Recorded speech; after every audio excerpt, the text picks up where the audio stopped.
Время новостей Татарстана на ТНВ. В студии Алексей Калиничев. Здравствуйте. И вот о чем пойдет речь в этой программе. Бомжи, куражи, паркур. Смертельно опасный недострой в Челнах.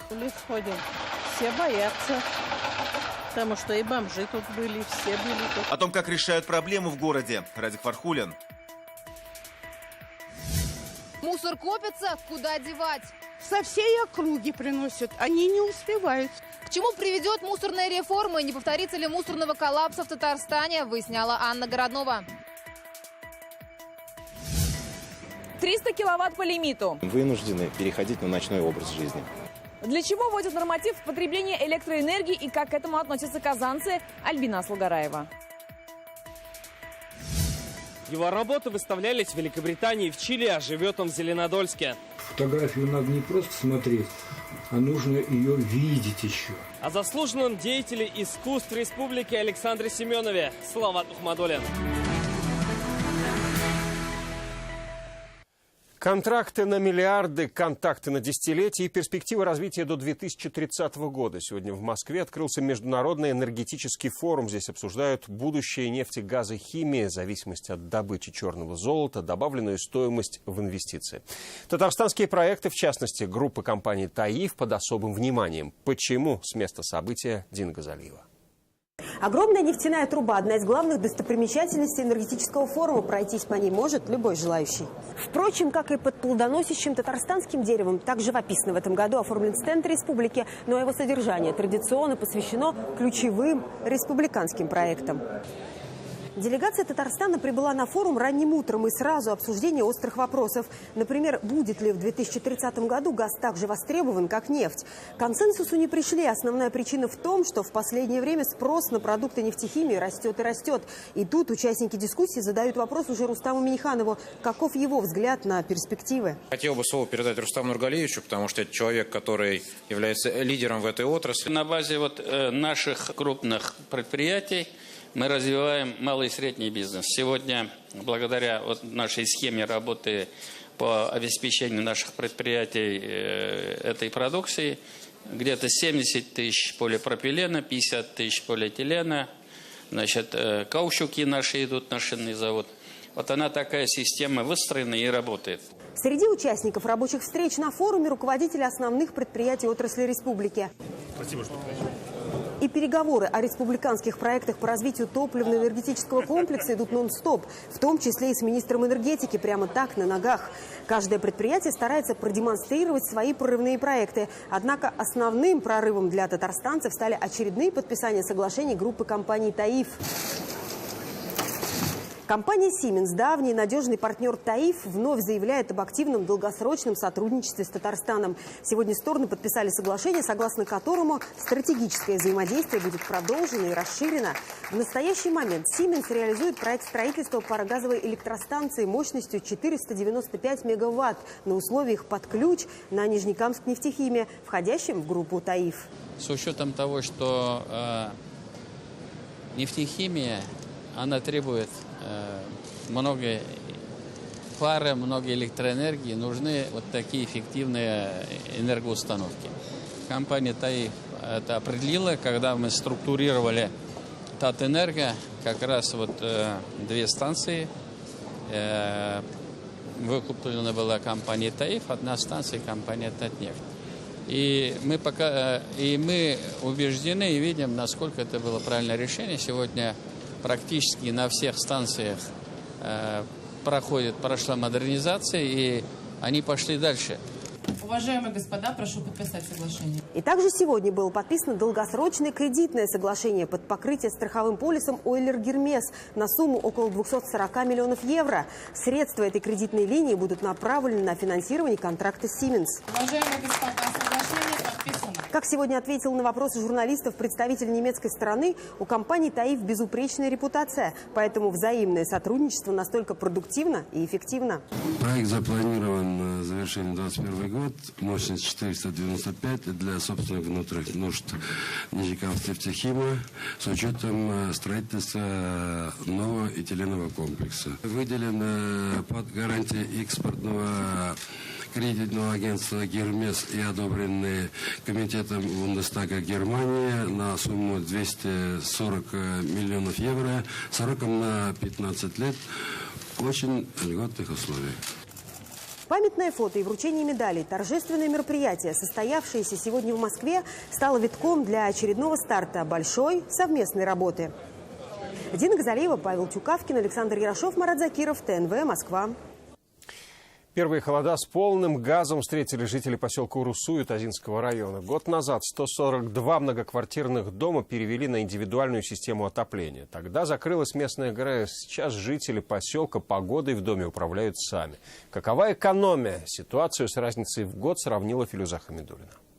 Отопление вот отопление включено. Тепло в квартире Валентины Кондратьевой уже с начала сентября. Ветеран труда здесь проживает больше 37 лет. Квартира угловая на первом этаже. Признается, раньше в это время было холодно. Сейчас же погодой управляет сама. В прошлом году установила двухконтурный котел. Зима отлично прошла, потому что я даже до 70 не доводила. Температуру 22, не больше держать. Котел с установкой ей обошелся в 119 тысяч. Оформила в лизинг на 7 лет. Сейчас каждый месяц выплачивает по 1350 рублей. Но даже так экономия существенная, говорит она. Так в зимние холода за газ в месяц платила по 900 рублей. 800, 900. Прошлогодняя она входила у нас в общий счет. Там где-то у меня 3,5 тысячи получалось. Альфия Шахидинова котел оплатила сразу. В лизинг оформила лишь газификацию. Вместе с радиаторами это обошлось в 60 тысяч рублей. Топить я начала... с сентября месяца ночью. Сначала ночью отапливала, а сейчас уже пока и днем, и ночью. Все котлы на гарантии. 2 года Татрегионсервис будет вести сервисное обслуживание бесплатно. За год никаких жалоб не было, говорят в управляющих компаниях. Лизинг платят, стараются люди больше. Да, чтобы быстрее погасить. Государство 50% всем льготникам. Льготу предоставляет и матерям, у которых 3 детей, и ветераны войны. В Урусу на индивидуальном отоплении сейчас 142 дома. Владельцы почти 3000 квартир еще в прошлом году установили оборудование в лизинг, а еще 228 установили их самостоятельно и расплатились сразу. 19 бюджетных учреждений сейчас обслуживают вот такие мини-котельные. Во всех многоквартирных домах утеплили и фасады первых этажей. Мы побоялись, что из-за отсутствия центрального отопления внутри подвальной части многоквартирных домов будет замерзать подвальная часть. То есть и людей это беспокоило. Наша глава попросила средства у президента. Президент выделил нам 47 миллионов на эти все цели. Сейчас в поселке практически во всех домах тепло. Из 3200 квартир лишь 8 отказались от двухконтурных котлов. Они самостоятельно перешли на электрическое отопление. Филюза Хамидуллина, Ирик Хабибуллин, ТНВ, Ютазинский район. Долой недострой. В Челнах началась кампания по ликвидации недостроенных зданий. Сегодня демонтировали дворец спорта. Решение о массовом сносе незавершенки местные власти приняли после августовской трагедии. Тогда 15-летняя девочка упала со 2-го этажа заброшенной стройки. Ирина Багаува – одна из тех, кому виды соседнего здания омрачают жизнь. Недостроенный дворец спорта находится рядом с ее домом. Любит гулять по лесу, но, по словам Ирины, бетонные лабиринты и старые руины делают отдых опасным. Постоянно. И дети играют, молодежь все время тут тусилась на первое время, потом милиция пошла. Мы тут в лес ходим. Все боятся. Большим спорткомплексом должен был стать этот недострой в далеких 80-х. Не судьба снести его, как, впрочем, и другие подобные объекты. Местные власти решили после трагедии. В начале августа со 2-го этажа заброшенного здания у рынка Алан упала 15-летняя девочка. Недострои оказались в поле зрения прокуратуры. Работа началась. Пришлось территорию очищать, отгораживать, полностью площадку, делать площадку дороги, чтобы заехала техника вся. Незавершенка стала пристанищем для бездомных, криминала и местом тусовок молодежи. Снести многотонные конструкции оказалось нелегко. Все строения находятся на разных уровнях. К работе привлекли 5 видов спецтехники. Приходится откапывать все и доставать уж, чтобы под ноль все сносить. 3 месяца – это срок для того, чтобы разобрать бетонные конструкции и выровнять землю на этом месте. Радик Фархулин, Юлия Муратова, Любовь Захарова, Радик Ганеев, ТНВ, Набережные Челны. От рук вандалов снова пострадал Нижнекамский парк «Семья». В этот раз здесь испортили спортивные тренажеры. Сейчас оборудование полностью негодно. Это уже не первый такой случай в городе. За 2 года хулиганы поломали больше 50 объектов. Это несмотря на то, что по всей территории установлены камеры, есть охрана. За осквернение городского имущества наказывают штрафами до 40 тысяч рублей. Но хулиганов пока не удалось поймать за руку, поэтому средства на ремонт придется брать из городского бюджета. То предприятие, даже которые изначально устанавливали, они тоже дали в заключение официальный ответ, что даже не гарантийный случай, это чистой воды вандализм. Камеры в парке есть, но тут ведь надо не камерами молодежь заставлять к этому ко всему хорошо относиться. Тут, видимо, проблема в воспитании, наверное. Вслед за Челябинском мусорный коллапс пришел и в Магнитогорск. Уже несколько дней из дворов не вывозят мусор. Машины направили на ликвидацию чрезвычайной ситуации в соседний город. По населению Челябинск, как и Казань, ежедневно на полигоны вывозят почти 2000 тонн отходов. При каких условиях такое может повториться и у нас? И какие проблемы предстоит решить, чтобы этого избежать, выясняла Анна Городнова. Выбрасываю немножечко. Дома уж не вешаемся. Пакетик маленький вдруг пошла, выбросила. Понемногу это в среднем 2 килограмма семьи в день, говорит Татьяна Приданникова. В год и до тонны недалеко. В выходные и праздники контейнеры во дворе по улице Ямашева с объемами не справляются. Со всей округи приносят, они не успевают. Это что-то ужасное. Очень много, видимо, домов, поэтому мусору очень много. 8 контейнеров, 4 контейнера они увозят, а 4 оставляют на следующий день. Ежедневно из Казани вывозят 1600 тонн отходов. Уже через 10 лет площадей для их захоронения будет не хватать. По подсчетам экологов нужно 900 гектаров свободных площадей. По площади это как 4 озера Кабан или целые Бавлы. Первая карта полигона «Восточный» в столице будет заполнена уже через 2 года. Строится вторая, рассчитана на 6 лет. Но население города растет, а значит и мусорные горы тоже. Из-за улиц, которые превратились в помойки, в Челябинске на прошлой неделе ввели повышенный уровень опасности. 7 дней оказалось достаточно, чтобы дворы утонули в отходах. Старый полигон закрыли, увозить на соседние перевозчики отказались, требуя повысить тарифы. Буквально накануне история чуть не повторилась в Магнитогорске. Из-за нехватки мусоровозов отходы не вывозили. По количеству горожан Казань и Челябинск сопоставимы. Мусорный коллапс в ближайшее время ждет десятки регионов страны. Критический уровень исчерпаемости полигонов, в частности в Астраханской, Калужской, Ленинградской, Московской, Орловской, Тверской областях, республиках Бурятия, Башкирия, Кабардино-Балкария и Крым. Татарстан в этот рейтинг пока не вошел. У нас заработает своя территориальная схема обращения с отходами. Сегодня есть территориальная схема, и сегодня ведется работа, в том числе в муниципальных образованиях. Но сегодня нам необходимо подключаться всем, в том числе населению. Мы уже долгие годы использовали природу бесплатно. По новой системе республику поделят на восточную и западную зоны. В каждой свой региональный оператор. Их обяжут наладить раздельный сбор, сортировку и переработку. Так мусора, надеются экологи, станет меньше. Перерабатывать, извлекать, разделять – это такая же культура, как и, не знаю, носить зонтик во время дождя, одевать что-то теплое. Сейчас операторы готовят документы для комитета по тарифам. Плата за мусор перейдет в разряд коммунальных услуг. Какой она будет для населения, станет известно к Новому году. Анна Городнова, Игорь Романов, ТНВ, Казань. Любителям долго засиживаться перед телевизором, засыпать у компьютера, стирать впрок придется считать расходы. В правительстве страны предлагают ввести так называемые соцнормы на электричество. Сама по себе идея не новая, о ней впервые заговорили еще 4 года назад. И почему вернулись сейчас, узнала Альбина Слугараева. Диана Болтакова из энергосберегающих домохозяек. Стирает она по определенным часам, свет всегда за собой выключает, но вот в мультфильмах ребенку не откажешь. При этом семья расходует примерно 160 киловатт в час. Обходится это недешево. В среднем у меня ежемесячно я плачу порядка 600 рублей. С учетом того, что у нас двухфазный счетчик, то есть это бьет по карману. Самая большая сумма по нашей счет-фактуре – это, конечно, электричество. В перспективе же лишний час за клавиатурой, лишняя рубашка в стиральной машине и сумма на электроэнергию уже вырастет в разы. А значит, и платить придется больше. В правительстве предлагают ввести так называемые соцнормы на электричество – 300 киловатт, а в случае превышения – увеличенный тариф. Вот немного электрической арифметики. 4 часа ежедневного просмотра телевизора – 15 киловатт-час в месяц. В то же время перед монитором компьютера уже 60 киловатт. киловатт. 7 часов стирки в неделю – это еще 60. Пылесос, чайник, холодильник, водонагреватель, наконец-то сам свет. Вот и все 300 набегают. А вот кому стоит бояться темноты, так это жителям частных домов. Они уже сейчас расходуют более 300 киловатт. У нас работает котел. Вот 2 холодильника у нас.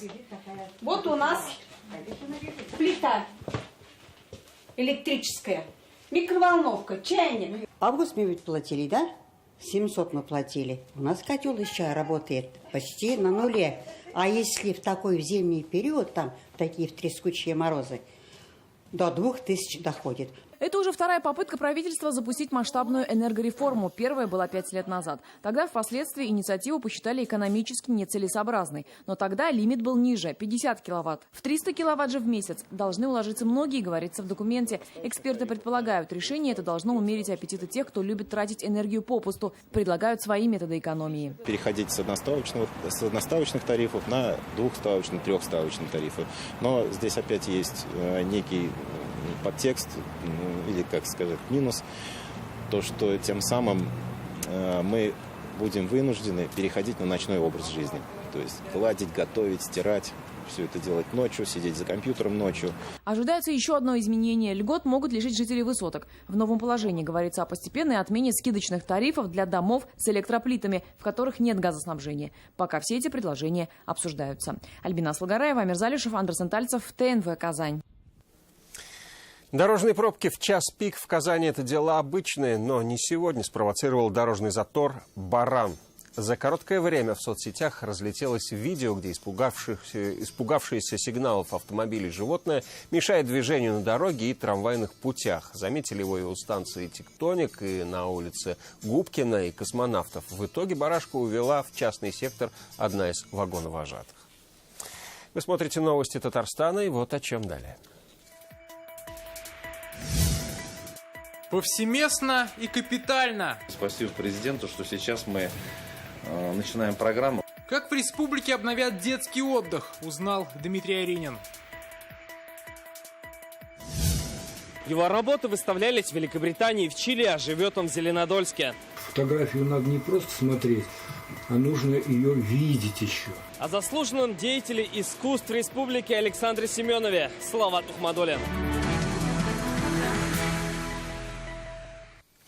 Чистополь ждут 34 миллиона рублей инвестиций. Сегодня правительственная комиссия во главе с Алексеем Песошиным одобрила заявку по запуску нового производства на ТАССР «Чистополь». В городе построят завод по производству труб из полиэтилена низкого давления. В рамках проекта создадут не менее 10 рабочих мест.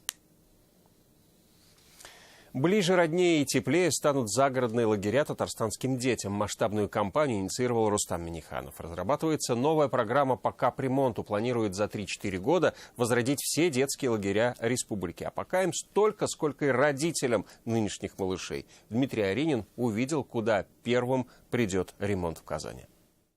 Победы, они закладываются именно здесь в лагере. Баскетбольный тренер Игорь Пономарев уже 16 лет на лето своих воспитанников привозит в лагерь «Спутник». Природа, как говорит, здесь шикарная, особенно воздух соснового бора. Вот только инфраструктуру шикарной не назовешь. Туалеты на улице не то есть хорошо. Тем более мы начинаем выезжать сюда с 6-7-летними детьми, заканчиваем в 14-16 лет. Но малышей очень-очень сложно приучить к уличному туалету. Вот, собственно, он, уличный туалет. Говорят, некоторые в шоке от его посещения. Давайте посмотрим, что там. Ну, главная проблема, как понимаю, тут запах, а так прилично все. Ну, наверное, дамам сюда как-то неудобно будет садиться.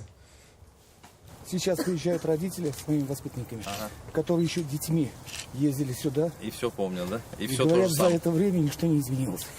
Сейчас по решению Рустама Минниханова позитивные изменения наконец-то придут. Этот полувековой казанский лагерь «Спутник» станет одним из первоочередных. Сегодня столичные власти во главе с мэром изучили фронт работ. Капремонт коснется всех корпусов и уличных площадок. Спасибо президенту, что сейчас мы начинаем программу, которая не просто улучшит состояние этих загородных лагерей, но увеличит емкость.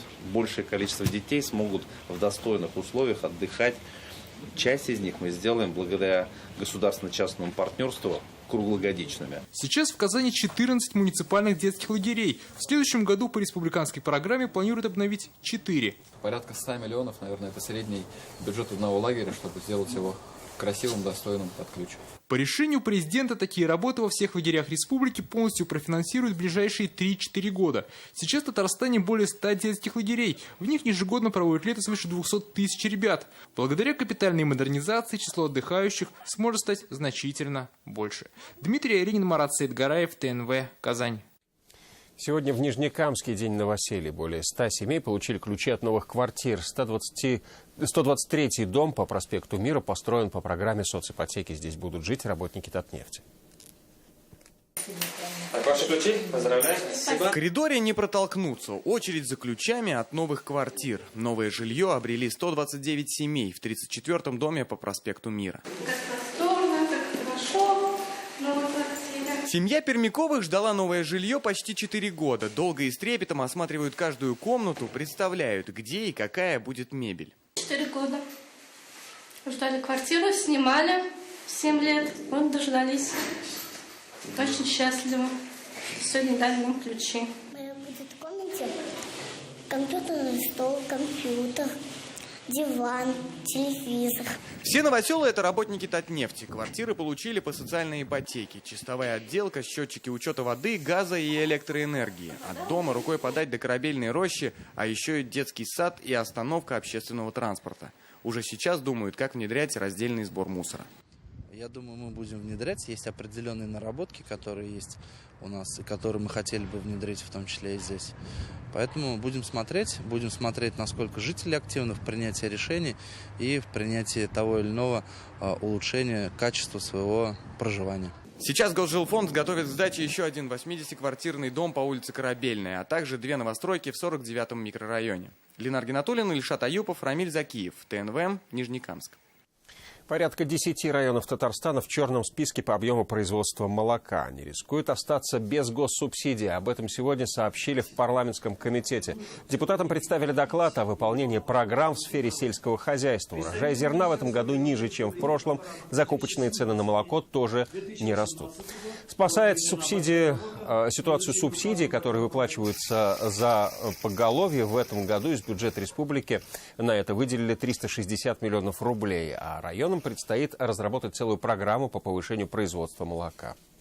Мы смогли населению уже в феврале месяце эти средства довести, и к нашему счастью мы говорим, что население сегодня идет с пониманием, и они сохраняют это поголовье, это 110 тысяч коров в личных подворьях. Симфонический оркестр «Новая музыка», заслуженные артисты республики и национальные песни. Сегодня в Казанском ДК незрячих концерт для пожилых. В зале 150 гостей. Каждый смог сделать бесплатную стрижку, обсудить проблемные вопросы по зрению, пообщаться с друзьями за чашкой чая и послушать симфоническую музыку в живом исполнении. Такие собрания здесь уже стали доброй традицией. Ему 81, и он готовит уже 3-ю книгу и не бросает свое хобби. Пенсионер Александр Семенов из Зеленодольска занимается фотоискусством уже больше полувека. Его работы выставлялись в Англии, Таиланде и в Чили. В объективе люди, села, города и природа. Как он продолжает заниматься любимым делом и после 80, и что из этого получается, увидел Салават Мухаммадуллин.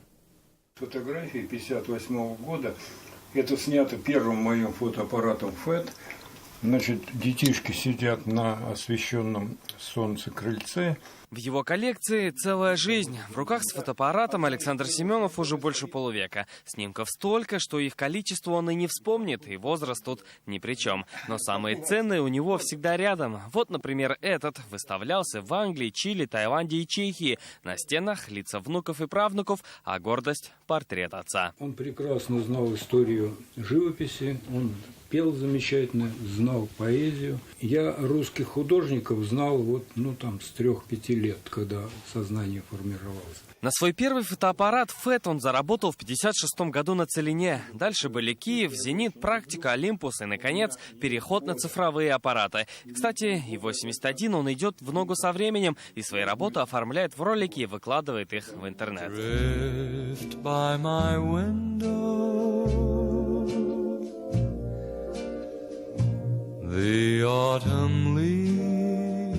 Инженер-конструктор Александр Георгиевич. Всю жизнь на одном заводе, Горьковском судостроительном. Он всегда в движении и поиске. Чтобы не хранить фотографии, попросту к 75 и 80-летию выпустил книги со своими работами. Портреты снимаю с удовольствием, очень с удовольствием. Детей снимаю, вот, природу снимаю, вот, архитектуру снимаю.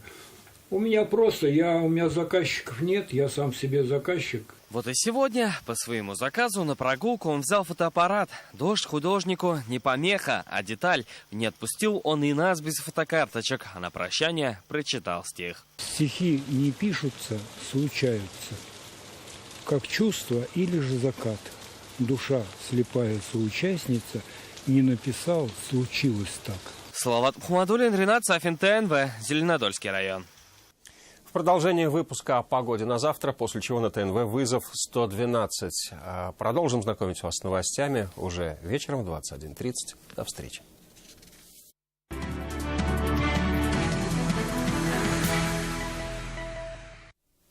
Добрый вечер. Новости спорта на ТНВ, в студии Алмаз Гафиятов. В боевом составе с основным вратарем хоккеисты Акбарса провели подготовку к очередной выездной серии КХЛ. Перед вылетом в Москву команда организовала открытую для журналистов тренировку. В последних матчах играли без главных капитанов. Свитов, Марков и Зарипов пока готовятся выйти на лед. Все, кроме Свитова, уже занимались в общей группе. Во время домашних поединков капитанскую повязку доверили Алексею Потапову. Кто выведет команду на лед в следующем матче, пока неизвестно. В основном составе тренировался и Андрей Попов, восстановившийся от травмы. По остальным позициям изменений практически нет. Победный состав, как правило, не меняют. Стартует команда в Москве против «Динамо». Дальше битва в Ярославле с «Локомотивом». А завершать выездное турне казанцам предстоит в Череповце с местной «Северсталью». Что надо делать? Надо играть. Надо будет, я думаю, что непростые игры будут. Смена тренеров «Динамо». Я думаю, что они изменят свою игру. Вот. «Локомотив» очень сильная команда. Ну и Череповец, который тоже борется и, в общем-то, не все получается, но они борются и пытаются везде укусить, так скажем, соперника. К новостям волейбола. В первом домашнем матче сезона «Зенит» одержал победу. На предварительном этапе Кубка России дома в 3 партиях казанцы обыграли «Тархан». В преддверии кубкового матча пришла плохая новость. Доигровщик «Зенита» Алексей Спиридонов получил травму. Его ожидает операция и восстановление. Но и без него «Зенит» держал соперника на комфортном расстоянии во всех партиях, сделав сразу 5 эйсов за сет. В атаке эффективно действовали Андрей Сумрамачевский и Никита Алексеев. Напомним, что казанские болельщики за турнирное положение своей команды могут не переживать. «Зенит» Казань гарантированно выходит в полуфинальный этап. Такая же привилегия есть у московского «Динамо». Тем временем в Тетюшах открыли новый сезон по национальной борьбе «Крэш». Там прошло первенство республики на Кубок Федерации среди юношей до 18 лет. В соревнованиях приняли участие более 400 спортсменов Татарстана. Турнир проводился по системе «Стенка на стенку», где каждый район предоставляет отдельного спортсмена во всех весовых категориях. Победитель определяется по количеству побед в команде. По итогам соревнований золото завоевали спортсмены Дюзуша-Витязь из Набережных Челнов. Вторую ступень пьедестала заняли борцы Балтасинского района. Бронзовыми призерами стали альметьевцы. Наверняка в Тетюшах тоже национальная борьба должна быть значительно выше, чем какая она сегодня есть. И очень надеемся, что после этого будет дан какой-то старт по возобновлению, скажем, той масштабной работы. И это все новости спорта к данной минуте. Будьте здоровы и занимайтесь спортом. До свидания.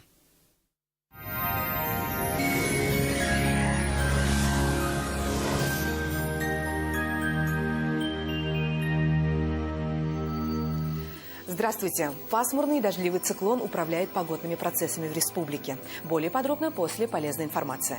Вам нужен шкаф-купе. Качественный, недорогой и по вашим размерам. Данил Мастер исполнит ваше желание. Успейте заказать со скидкой 20%. Данил Мастер, город Казань, улица Восстания, 23, телефон 2-167-166. По данным сервиса Яндекс.Погода, на юго-востоке в Бугульме, Бавлы, Азнакаево в первой половине дня пройдут дожди. Будет пасмурно и плюс 16. На северо-востоке, в Нижнекамске, Набережных Челнах, Елабуге синоптики обещают пасмурную погоду и дождь. Воздух прогреется до 15 градусов выше нуля. На севере Татарстана, Менделинске, Агрызе, Менделеевске около 17 градусов тепла. и местами также пройдет дождь. На северо-западе, в Арске, в Кукмаре-Балтаси облачно и сыро, всего плюс 13. Осенние дожди пройдут и на юго-западе республики, тут до 12 градусов выше нуля. В центральных районах в Чистополе, Альметьевске, Мамадыше будет пасмурно, местами дождь и 15 градусов тепла. В пятницу также местами пройдут дожди, температуры понизятся. Неважно, какая погода на улице, главное, чтобы в душе было тепло. Спонсор прогноза погоды – клиника Фармте. Лечение аденомы и простатита по европейским стандартам, без боли и операции на израильском аппарате Термекс. Телефон в Казани 292 66 77. Клиника Фармте. Радиоволновое лечение аденомы и простатита на израильском аппарате Термекс. Без боли, без операции. 292 66 77. В Казани переменная облачность, в первой половине дня пройдут дожди. Температура воздуха днем плюс 12, плюс 14. Ветер юго-западный до 5 метров в секунду. Атмосферное давление 744 миллиметра ртутного столба, что ниже нормы. Влажность воздуха 85%. В магнитном поле Земли без заметных возмущений. Это вся информация о погоде. В студии была Лейла Латыпова. Увидимся на ТНВ.